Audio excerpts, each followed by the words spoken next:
অনেক ভাগ্য করে আমি তোমাকে পেয়েছি স্বামী। আমাকে এই অবস্থায় ঘরে রেখে সকাল থেকে বেরিয়ে তুমি অন্য মেয়ের সাথে প্রেম করছো স্বামী?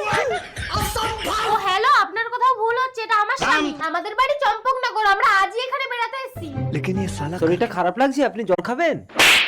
এই নাটক করছো, ঘরে চলো। এই তুমি আমার স্বামীর গায়ে হাত তুললে কেন?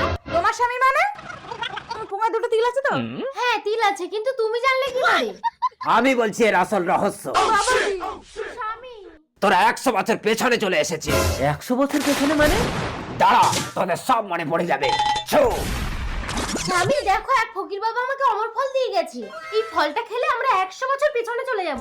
100 বছর বেশি বাঁচার লোভে তুমি বিধাতার সৃষ্টিকে উল্টে দিও না রূপা। এই কিচ্ছু হবে না, তুমি খাও তো।